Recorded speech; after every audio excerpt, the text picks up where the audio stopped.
You want to play Falstad because you want to do things like this. And like this. Wait, what? How did that get in there? Ugh. Anyway, this is a no-nonsense guide to Falstad, High Thane of the Wildhammer clan. Falstad is my most played hero and there are many reasons why. In terms of his strengths, he is a global hero which provides huge value on large maps. He also provides fairly decent damage. You probably won't be the highest in the game, but nevertheless he pulls his own weight. And his birds. Falstad provides incredible utility through Gust and generally speaking is a ranged assassin that can take care of himself. He is not the strongest solo laner but can be very good against heroes that have low mobility and no poke like the Haka. Unfortunately, Falstad suffers from a weak early game as he has only just started to build his stacks. He does get a nice power boost at level 7 with Boomerang, but it's only until he has a CD reduction at 13 and high enough stacks that his damage is really significant. As with many other range assassins, Falstad has a low health pool. He can also be quite mana hungry. After throwing some of your abilities, especially with the CD reduction at 13, you'll notice your mana disappear very quickly. It's a good thing you can Hearthstone and fly back to where you're needed.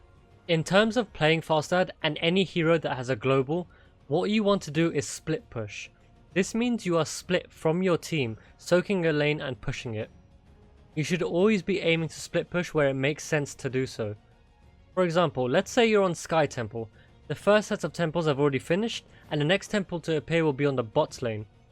Therefore you would want to position yourself on the top lane.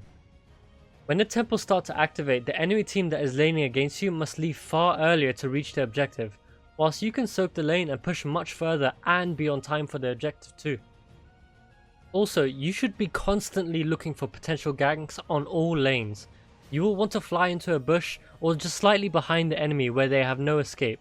If positioned well, even if they are trying to run back to their wall, they will die.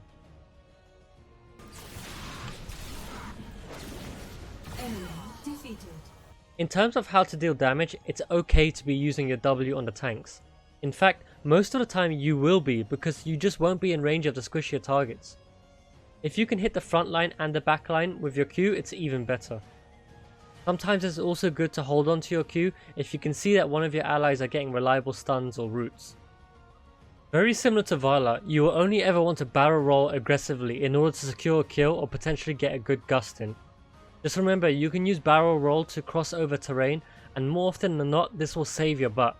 Let's talk about gust. Now we've all seen highlight videos of Falstad flying over the enemy team doing a sick gust into a crazy wombo combo, happy feet, blah blah blah. However, people tend to forget the many other ways it can be used. Do not save Gust for that purpose only.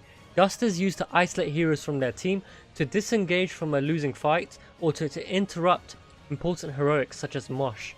Even then, if you're in a position to do so, it might be better to Gust away the enemy team, leaving ETC dancing his way to the grave. And before I forget, if there is a potential boss steal, do not wait for the boss to die before using Gust. Gust the enemy team away just before the cap is available to steal. Often what will happen is that once the boss is down, people start to think to use resources such as Ice Block and Cleanse to prevent the Gust from pushing the whole team away. Now I'm briefly going to go over some builds. I'm not going to go into huge detail on every talent, but will try to provide the essential information. The general Falstad Mage build. This is very standard.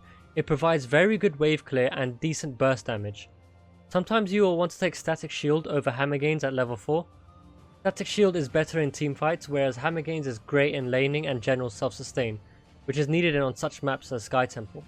After level 13 you'll be throwing out a lot more Qs and therefore stacking faster and hitting harder.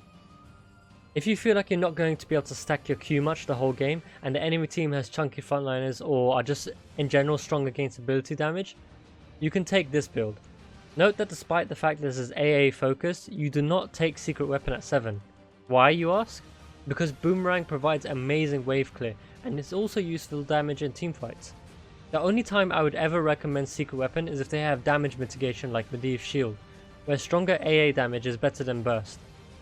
You can also go for Bribe at level 1 instead of Seasoned Marksman with this build. So as my good friend R. Kelly would say, I believe I can fly.